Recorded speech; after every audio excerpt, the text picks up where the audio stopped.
Hi, everyone. I want to thank everyone for being here tonight.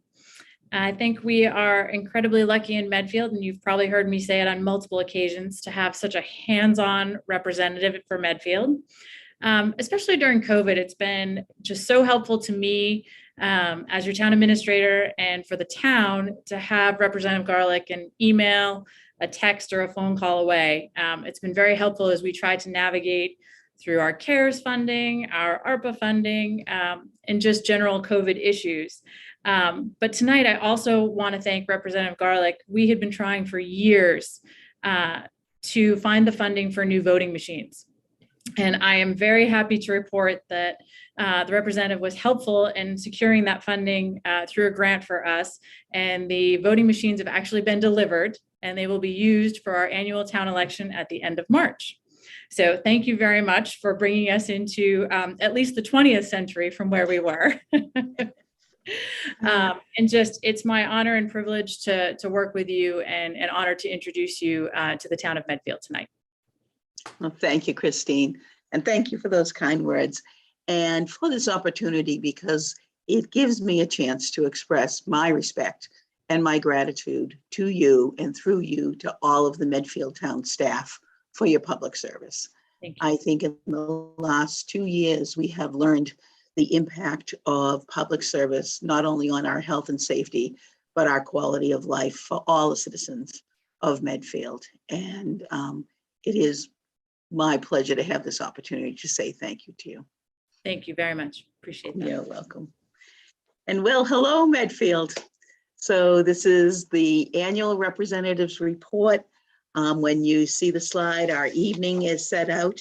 And presentation, I will speak for 30 minutes, starting the clock now.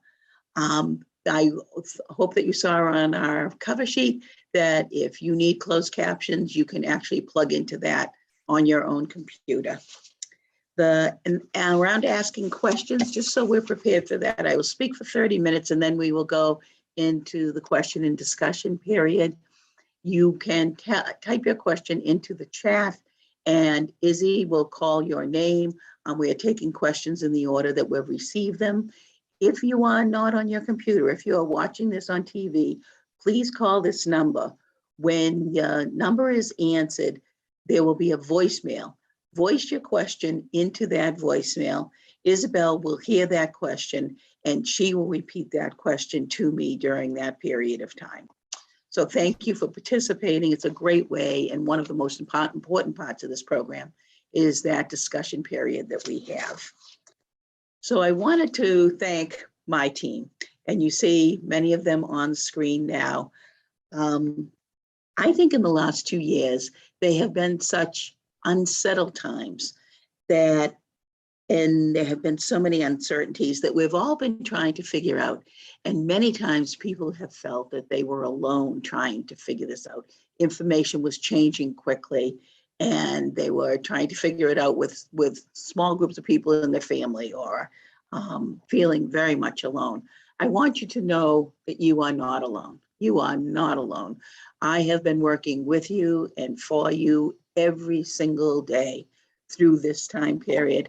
And I am not alone. And I am not alone because of this extraordinary team. And when I talk about public service, the energy and integrity these individuals bring to their job has made it possible for us to serve the town of Medfield well. And I'd like this opportunity for them to introduce themselves, and periodically in this presentation, they'll speak to you. Thank you. Hi, my name is Colin Fedor, and I have the pleasure of serving as Chief of Staff for Representative Garlick. Hello, everyone. My name is Chris Torrey, and I am Chair Garlick's Research Director. Hi, I'm Elena Christopoulos. I'm a researcher for Chair Garlick in the Committee on Bills and Third Reading. Hi, I'm Isabel Lane, and I'm Representative Garlick's legislative aide. I'm Maureen Callahan. I serve as Representative Garlick's district legislative aide. And we all together work to serve the people of the 13th Norfolk, which is Needham, Dover, and Medfield. As you know, in our Commonwealth, we've just gone through a redistricting, and my district has stayed the same. I represent all of Needham, all of Dover, precincts 1 and 2 in Medfield. The total population of Medfield is 12,911 people, according to the 2020 census. I represent 6,508 of those residents, and no streets in my district have changed at all. I wanted to share with you the positions I currently hold and my previous positions. The previous positions are listed here. Many of you may know, or those that are just meeting me for the first time, that I'm a registered nurse, and I have brought my education and my experience to the House of Representatives, elected in 2010 and starting to serve in 2011. I've served on healthcare committees. I've served as the vice chair of Ways and Means, and certainly was a leader on the House COVID-19 working group in the last year. Presently, I'm the chair of the House Committee on Bills in Third Reading, a member of the Opioid Recovery and Remediation Fund Advisory Council, and the chair of the Permanent Commission on the Status of Individuals with Disabilities.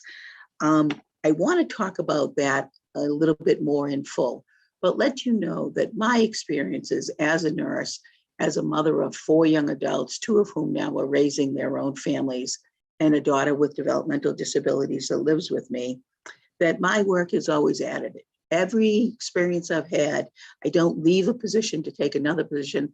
I carry all that experience with me. So I'd like to talk a little bit to you about being the chair of Bills in Third Reading. Like, what exactly is this? So in the House of Representatives, in the session of 2021 and 2022, which is a 1 session, a 2-year period, 7,776 bills have been filed. They're sorted through a process where they go to a committee. The committee then sorts them and says the disposition of the bill is favorable, the bill should continue to move forward, the bill ought not to pass, it stops it, or the bill needs to be studied. Favorable bills then go through a couple of steps, but they ultimately come to the bills, the Committee of Bills in Third Reading, or they go to Ways and Means and then to Bills in Third Reading. A favorable disposition, I want you to know, is not an automatic pass-through to the floor. There's a great deal of work that has to be done.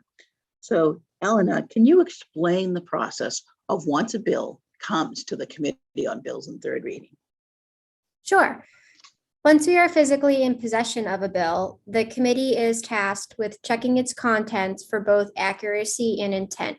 Each bill we receives thorough review. In this process, a summary is drafted and the bill's history is carefully outlined.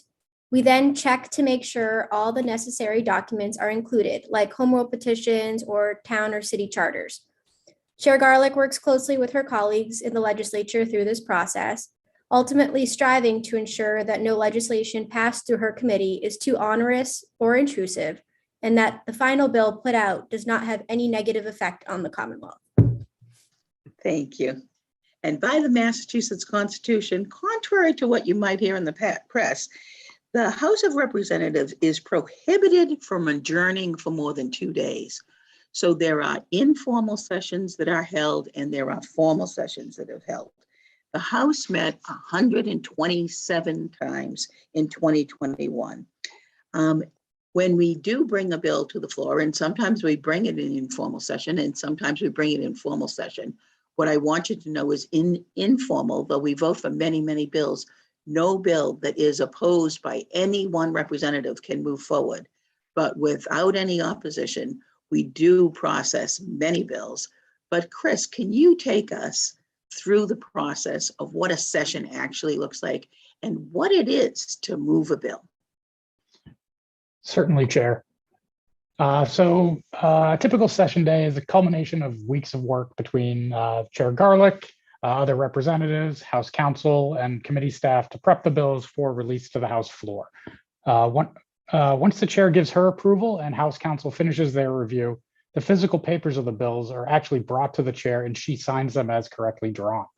Once the bills are signed, they are brought to the House clerk, who will read the bills for a third and final time on the floor of the House. Only then can the House continue debate and vote on the legislation. During session, the committee may be ordered, bills may be ordered to the committee from other committees. Once that happens, we pick those up from the House clerk and we start our process all over again to prep the bills to go to the House floor. So this is an intense process that we're engaged in, both in the thoughts about the bill, the deliberation on the bill, the decisions around the bill, and it's a physical process as well, as bills have to have ink signatures that you can see in front of you as we're moving a bill forward. The other issue that I wanted to talk to you about, and that I share a great affinity with Medfield on, is my concern for individuals with disabilities. We have seated a commission on the status of person with disabilities through the law enforcement reform bill.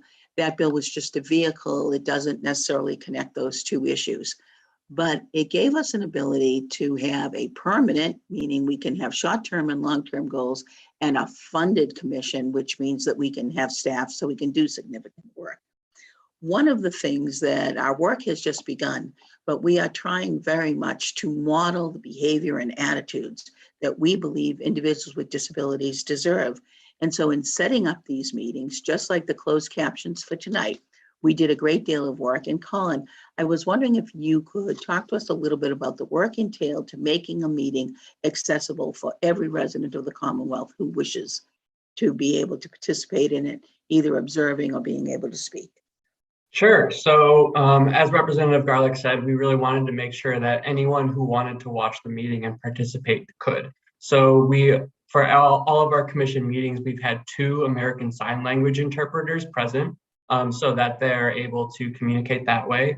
We also have CART services, which provides a live person captioning, unlike tonight, which is automatic, but you have a live person offsite recording videos and making it available to someone on screen. And then we also were able to live stream them on the legislature's website, where you can watch it in real time, or you can watch a recording of it. Thank you. And Eleanor, I'm going to come back to you. I am the only legislator who is a member of the Opioid Recovery and Remediation Fund Advisory Council. And this is the council that is choosing where we're going to put the monies that the Commonwealth is receiving from our lawsuits against the drug companies who had a role in the opioid epidemic. There's 4 different ways in which we're beginning to exercise this money. Eleanor, can you take us through those buckets? Sure. So just a month ago, on January 5th, the council approved approximately $10 million in funding to 4 areas. The first area is for expansion of harm reduction services in syringe service programs. The second is increasing access to methadone through mobile methadone programs. The third, strengthening supportive recovery housing. And lastly, the fourth, case management and support through multidisciplinary community outreach teams. Thank you, Eleanor. And I have been a particular member of this council with a strong focus, certainly on individuals with disabilities. The acquired brain injury population has, by statistics, a high rate of substance use disorder. And the second focus I try to bring is ensuring that resources are going to make a strong network between acute care facilities and community resources so that individuals in recovery can travel along a smooth course. So what does this mean, this work at the statewide level, to us in the community? Well, let's talk about community outreach, how I get information and how I give information. I've listed here some of the organizations and ways that I reach out, and I want to take this moment and again to recognize public service and the work of Paul Hinckley through the Medfield Housing Authority with tenants who he supported and had friendships with, and his public service contributed to their quality of life. And I want to just have a moment to say thank goodness and thank Memo that we had a chance to have Medfield Days. The next slide is around listening to your concerns and in the variety of ways that I do that. I then want to take that information that I've shared and information I've gotten and speak about serving constituents. We put together a pie chart from our office about what we thought was the breakdown of how our work and what we were concentrating in the past year was. I will call your attention to the purple slice of the pie that says water, and that had a great deal to do with your neighbors over in Dover and their water issues. At the bottom of this slide, you see we received over 500 requests for assistance. I want to kind of explain that to you. When we receive a call from a constituent, they're noted on the call log as an individual constituent. One call can be solved maybe rather quickly, usually not. The call to the state rep is usually the call of last resort with a complicated issue, but sometimes it is one individual with 2 or 10 calls before we can actually come to a solution. The person who is so steadfast and intrepid in this work is Maureen Callahan. Maureen, can you talk to us about the kind of calls we get? Certainly. We get all kinds of calls, but as people can see from the pie chart, the last 2 years have been particularly difficult for people with filing for unemployment. So we have handled an enormous number of calls trying to help them through the system. If there's a problem with their claim, just getting them the attention they need to get resolution and get those benefits flowing. So we've done a lot of that, but we also, it runs the gamut. It can be Department of Revenue, there's a tax issue, they need help with somebody trying to figure out filing online, or there's a problem. So RMV issues have changed so significantly during the pandemic. A lot of that went online and you couldn't go in person. So we try to work with just a lot of the different state agencies to get people the help that they need. And the piece of the pie chart referring to municipal or federal matters, that might be something like Social Security that someone calls us about, but really is a federal issue. But more than that, it is the very strong relationship we're trying to develop with the congressperson who represents the 4th district. And that has been integral, as Christine talked about the ARPA money and the CARES money coming from the federal government. So we hear from all of you. This is how we're focusing our work. How have we supported the community? One of the ways was the way that Christine talked about in securing the $75,000 for the voting machines. And I'm thrilled we're going to be using them in March. The next slide is actually also very tellable. Medfield has been the recipient of several state grants, including grants to small businesses, house planning grants, and cultural grants. And Medfield also received a shared student spaces grant to purchase materials around the dining locations when we're in the midst of COVID and looking for outdoor dining. This takes 2 things to happen. It's a very committed town staff that is willing to work on these grants. It certainly is the support of your legislative delegation, and Medfield has done an extraordinary job in securing resources. Medfield has also done an extraordinary job on vaccines, boosters, and testing. And I just want to give kudos to the Medfield residents. This is one of the highest rates of vaccination in the Commonwealth. And the Medfield Board of Health, Capsy Thompson from the Medfield Public School nurse leader, parent volunteers like Liz Sanderman, the new public health nurse, Brenda Haley, have all contributed. And it contributes not only to the health and safety of our children, but to the entire Medfield community. Well done, Medfield. The way we share all this information is through Fresh Garlic. Fresh Garlic is a way in the pandemic, we were putting out daily newsletters during the pandemic. When we got to the summer of 2020, we then went to twice a week emails, and now we are doing 1 email a week. We have put out 81 constant contact emails just in 2021 alone. We've done more than 70 issues of Fresh Garlic. I wanted to talk to Isabel. Izzy is the person who helps us. The Fresh Garlic is a personal note, and then it's information from towns in the district, and then statewide information. So Izzy, how do you decide what information for the towns and from the state needs to be shared? So a lot of the information we get is sent directly to us from the state and state agencies. On the town, we look at the town's social media and the town's website, and we also take any emails or submissions we get from constituents in the district regarding events, local meetings, and things like that. Thank you, Iz, and thank you for your extraordinary work. So I'm going to help us shift now and talk a little bit about the budget and legislation. I am known to say that a good idea without money is just a good idea. Down the bottom, if we go back to that just for 1 second, Maureen, down the bottom, you'll see at the footer is the process for which the budget is developed. We presently have the governor's bill budget submitted. House Ways and Means is now looking at the budget, and we will vote on that budget the last week in April. So the FY22 budget was $47.6 billion.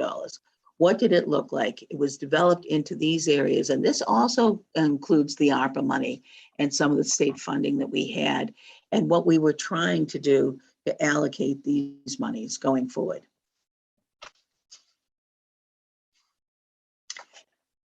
For us, for the state budget and for the people of Medfield, I thought you'd be very interested in knowing that $608 million was exercised for mental health services around the environment and the ways that we were dealing with many of the climate change issues. You'll see monies here. Education, Chapter 70 funding for public schools, and we'll talk about this a little bit more specific to Medfield, was set at $5.5 billion for the Commonwealth. And I put food security here, not only because the Medfield Food Cupboard has done such an extraordinary job, but what they brought to light across the Commonwealth is that many, many residents are food insecure. And we are greatly concerned about what we have learned further about this issue, and particularly about our school children who are food insecure. So I do think COVID has helped us to understand that issue more clearly. When we get to the Medfield budget, right, local aid, as you may know, is money that comes into the town of Medfield that is unrestricted. The town of Medfield can choose how to use this money. The FY23, I want you to notice that each year the money has gone up, but the FY23 proposed is the governor's budget. I do not expect that number to go down at all. And I do believe that that number will go up as we go through the House and Senate deliberations. The Chapter 70 money is the public education money that is targeted to public education. You'll see here as well that that money has increased. That money is based on a formula. There's been a great deal of work on the formula through the Student Opportunity Act. We are fully funding the Student Opportunity Act. Very important to my work and my focus is we are also fully funding the special education circuit breaker with transportation. And I always look very carefully at the METCO budget as well. When we get to legislation, again, I talked to you about informal sessions where business does take place as well as formal sessions. I voted 121 times in 2021. Those are formal roll call votes. I testified 33 times. What that's about is now that I'm the chair of bills in third reading, which is a final step for a bill to come to the floor, I am not co-sponsoring bills, but I am working very, very hard to advance bills. Not only my own bills, I've sponsored 30 bills, but bills that are important to my constituents.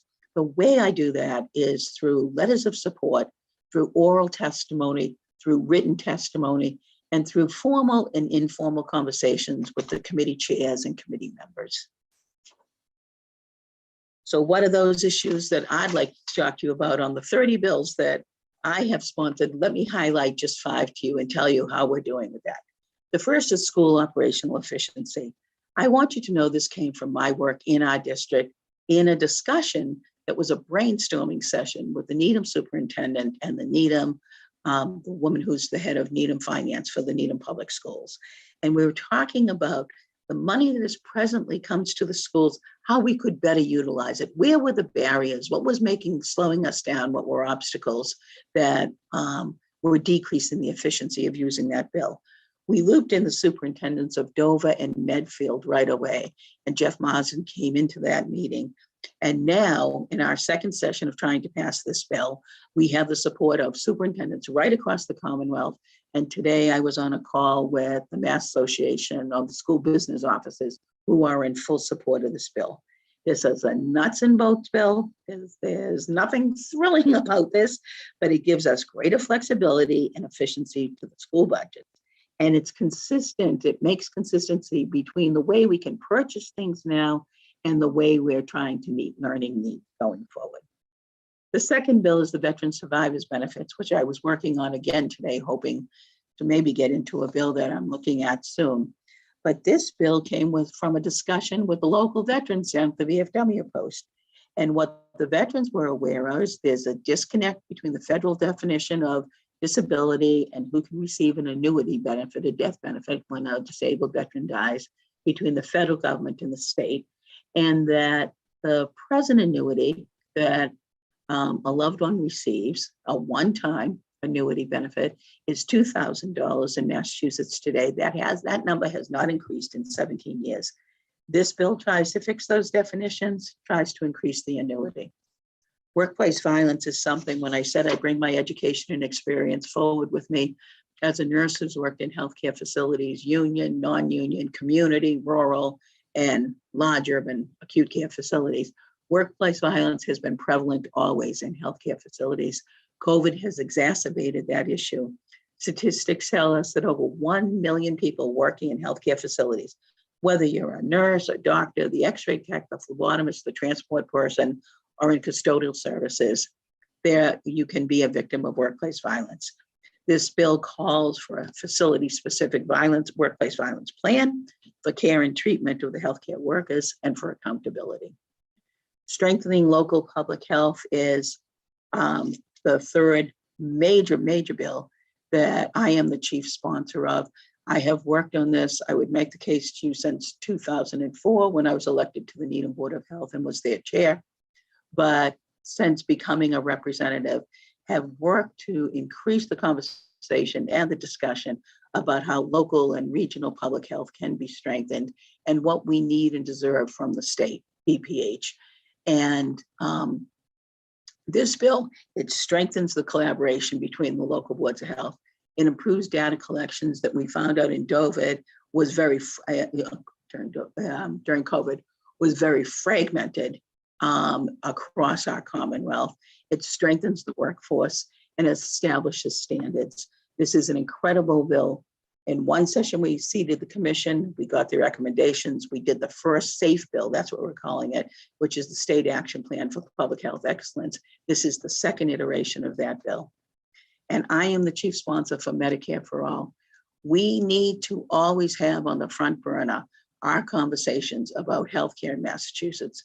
We have been a leader in the country, but it is undeniable that we see that resources that are needed for direct care patient services are expended in administrative ways that are redundant, that are overwhelming. We can do better with the money we have for healthcare.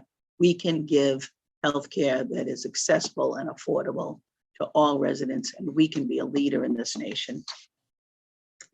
The key legislative actions on a broader plane that I have worked on in 2021 is around a lot of discussion around the American Rescue Plan Act, and that's called the ARPA funding, right? That was the big money that the state got from the federal government.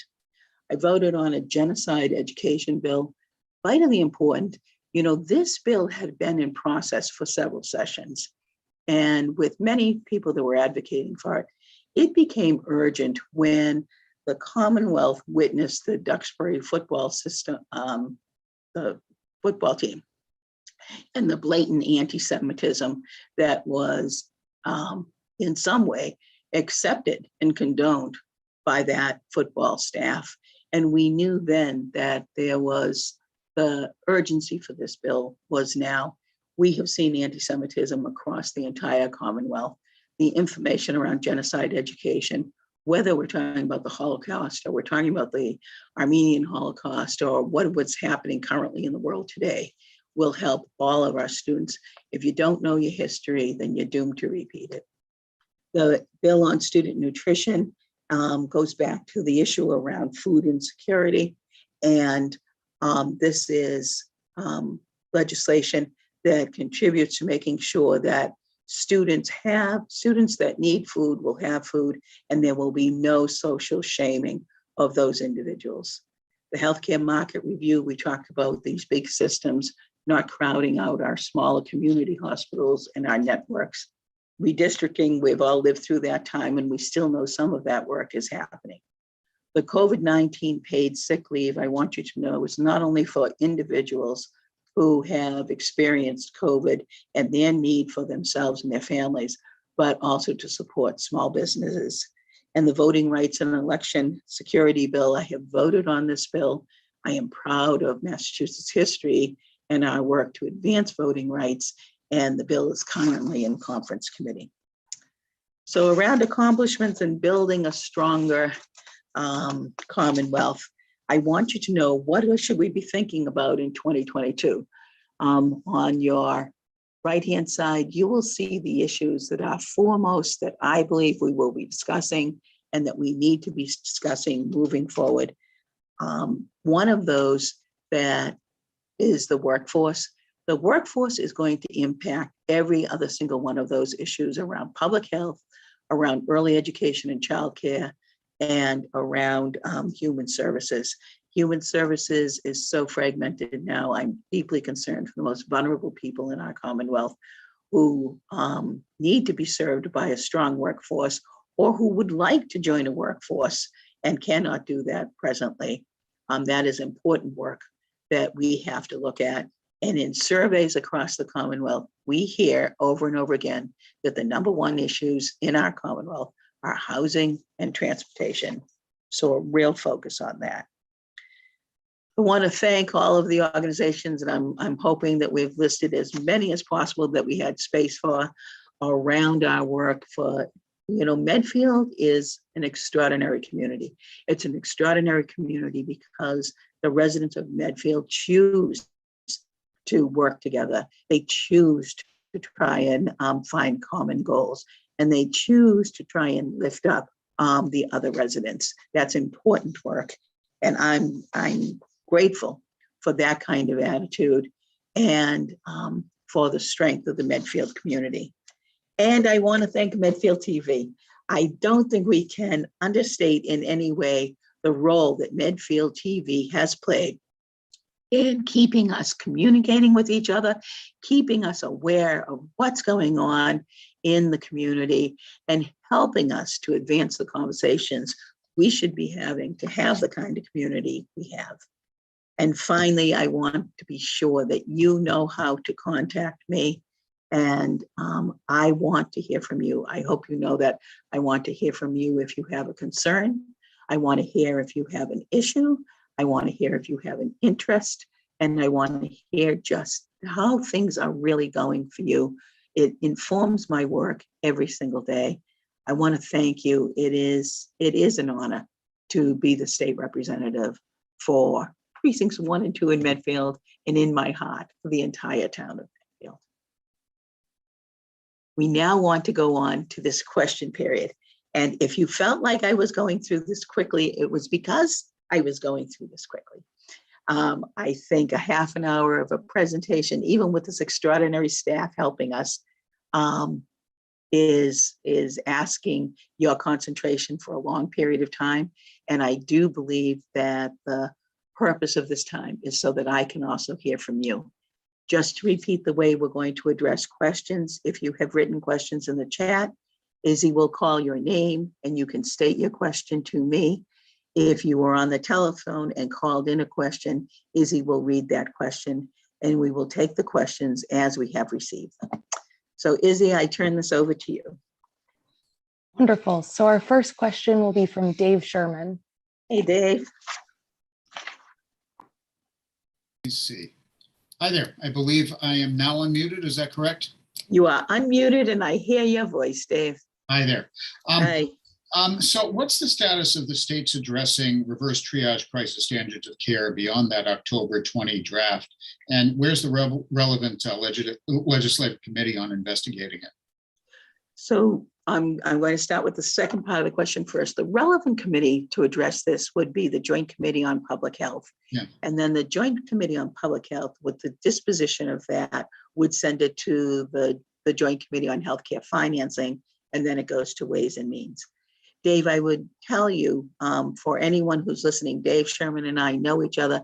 Dave Sherman is an extraordinary nurse who works in acute care and who has given great thought and concern to these crisis standards of care.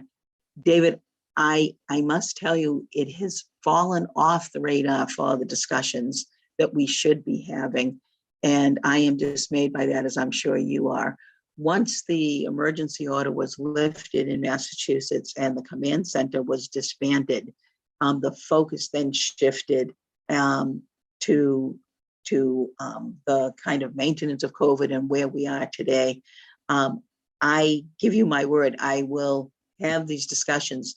We need to have this in place, not when we're trying to make decisions in a crisis, but when we can really all sit down and think together.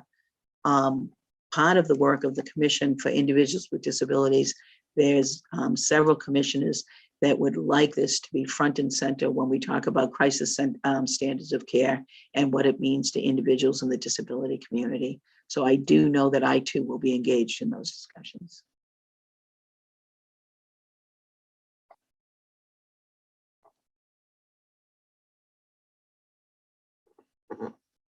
Izzy?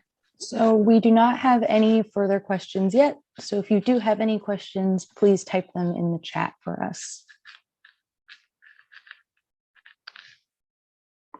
And so by my clock, it is 7:36.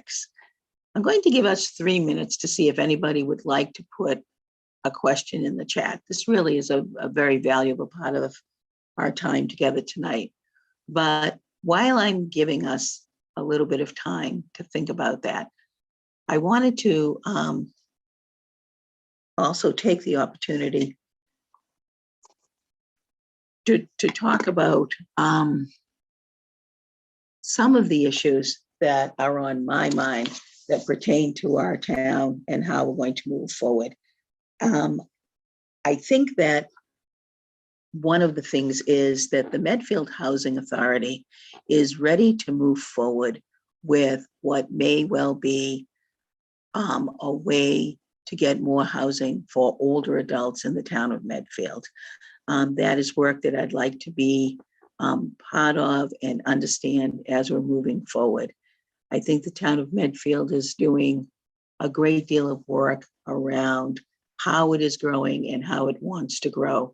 I am keeping track of what we are talking about for the Medfield State Hospital property and what that envisioning process has led us to and how to move forward. There are ways that I can contribute in support to what the residents of Medfield want as we think about those two really very important issues.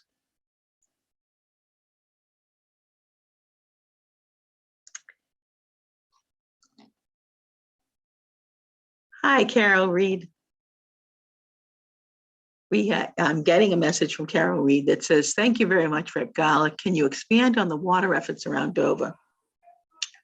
So I would like to do that. And if Izzy would like to bring Carol Reed on, maybe Carol could talk to us a little bit about Medfield's work related to the COVID pandemic. But the issue in Dover is all of Dover is served by private wells. There is a certain group of residents that were served by a small water company that was called Colonial Water. That company has now been bought by a larger company. In the 2 years during the pandemic, Dover, those residents, about 130 households, had an E. coli contamination in their wells.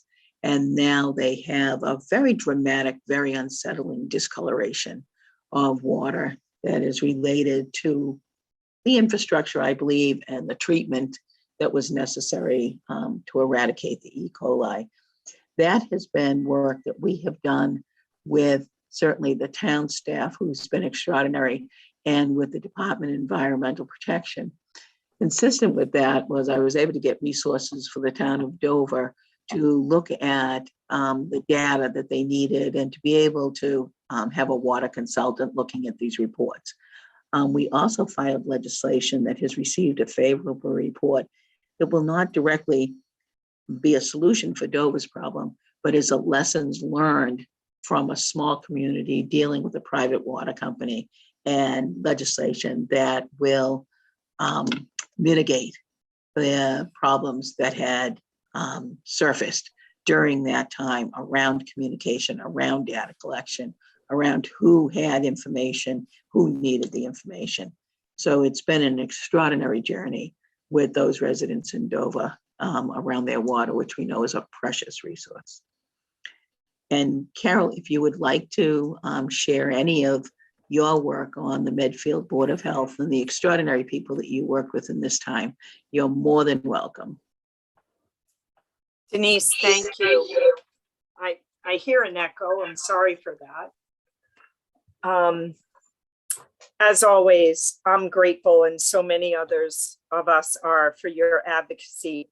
And particularly, I wanted to thank you, your work and talk about public health and the safe grant awards. I know we've connected on this, that now Needham is mentoring and supporting Dover and Medfield on 2 initiatives. And we appreciate that, because having the knowledge that 351 cities and towns and different capacities of public health staff, we appreciate that. And the fact that your district can be beneficiaries of that. And our wonderful new public health nurse, Brenda Healy, that you mentioned, is certainly glad about that, with the support that she got with the COVID contact tracing this fall with that. And then the second part of the other funding will start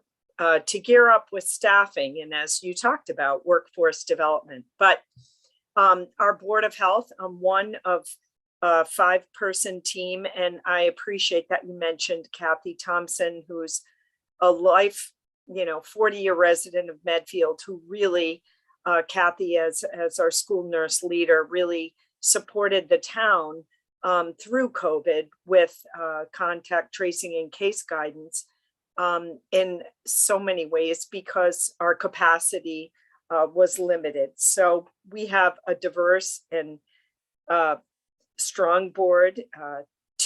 Melissa Coughlin is a nurse at Brigham and Women's, and vast experience. She's helped out in the school. She's a substitute nurse in the school, and that's been great. And Holly Rand is a physician's assistant at the Brigham. And Steve Resch is our chair, accepted that position for the 2nd year in a row. And I know you know Steve, and he works at the Chan School of Public Health. It's important, though, to say, we are the Board of Health role through Mass General Law 111. We are a policy board. We support the community, but we can't operationalize the mandatory work of the public health. And Christine has done an incredible job during COVID. And I think there's never been a meeting that she hasn't hosted, maybe just a few. And I've said that she's the town manager that I know is the only one that's almost been like a health director. So now with our new nurse, who's amazing, and we are building our capacity, and hopefully as time goes on, we'll have more staff as our needs in the community are changing and we're growing. So I always like to talk a lot, so I'm going to stop and thank you. Thank you for getting us those resources and for being always responsive to us when we call and reach out. Absolutely, Carol. And this is a moment to thank you. When, I want to keep talking about public service, I think that at this point in time, people are at the end of their rope, and people are easily irritated and frustrated. And I want to talk about the people that are making a difference in our lives, that have allowed us to sustain the quality of life we have. And it's individuals like you who are volunteering in public service in Medfield and who are working in public service in my town of Needham. This is the difference in our lives. And when we talk about what Medfield needs, when we're talking about building capacity, this is everything that this bill on local and regional public health, the SAFE 2 bill, is that I'm sponsoring, right? It's how do we get resources to the town? How do we allow them to better engage with other towns surrounding them in a more easy and fluid kind of way? How do we set the standards for what we expect? There shouldn't be different expectations of the standards of public health in Needham than there is in Medfield, than there is in Orange, Massachusetts, right? We should have a set of standards that we all ascribe to. We should make it possible for the people who work in public health to be able to meet those standards. And we should give the people in public health an ability to develop a career path moving forward. And we should be trying to support that. So I'm very hopeful about this bill. There's many, many people who care deeply about it. And I want to thank the entire public health community. 20 years ago, when these discussions started, people were very protective, including myself, and very proprietary about their own geographic area. And finally, we have everyone we need at the table pulling in the same direction, and it will make public health in Massachusetts stronger. Massachusetts is the only state in the nation where every single town has their own public health board of health or their own health department, which makes us very fragmented when we look at 351 ways to do it. We're never going to back up from our sense of independence in our individual towns and municipalities, but we can make it easier for people to work together. So we have another question from Bob Sliney. Yeah. Bob? Yeah, the question I had, Representative, was just on the minimal growth that the town has received in state aid over the past 3 years as demonstrated. It's not proportionate with other towns. Is there any recourse to that, or? So I think probably, Bob, what frustrates you is that Medfield has a very high property tax, right? And its high property tax in Medfield, it is $17.83 per $1,000 of assessed value, right? The state average is $15.24. Medfield is in a difficult position because we don't have a commercial base per se. And for any commercial base we don't have a split tax rate like we do certainly in Needham. So that property tax weight is huge, right? The local aid that the town received is based on a formula. We don't get less than other towns based on that formula. It just feels like less because it doesn't alleviate the pressure on the property tax enough. When we went back to not only this money increasing, and my hope that we'll increase it over FY23, but I want to go to the slide where we talk about the grants. I want you to know this is your town government working diligently to find money, right? And it takes a lot of work to get grants. I have to tell you that, and then to utilize the grants appropriately.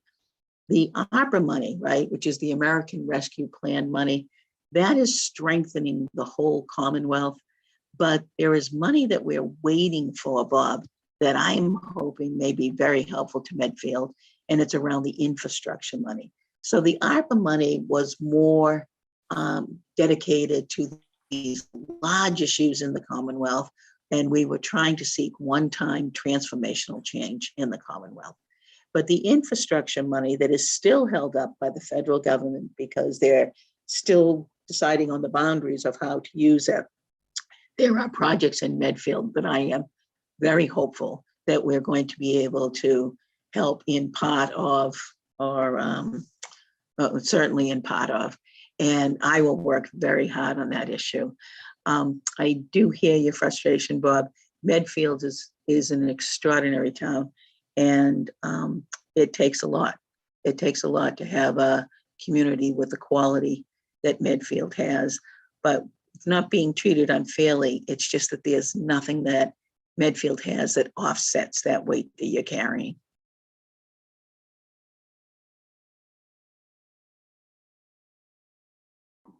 At this moment, we have no further questions. All right. So by my clock, it's 7:49, which means people that came to this presentation and thinking it might be an hour are getting the gift of 11 minutes.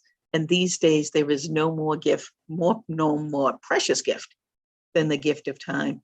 I want to thank you very much for being here tonight.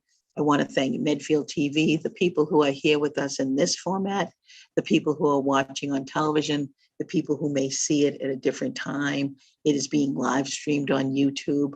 For anyone who is participating as an active citizen, who wants to know more about their town government, who wants to know more about the relationship with the state, who wants to feel like they personally know the person that they have elected is representing them, and that that person that you have sent to do a job feels accountable and is reporting back to you every single year.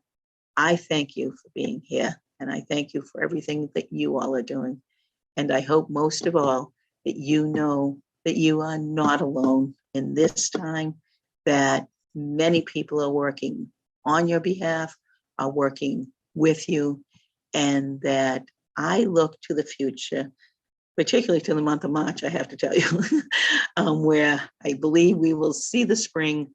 I look to this time with hope and optimism, and I am grateful for all of the working relationships we have had to get through what has been a worldwide pandemic and the most difficult time that generations of Americans have ever seen.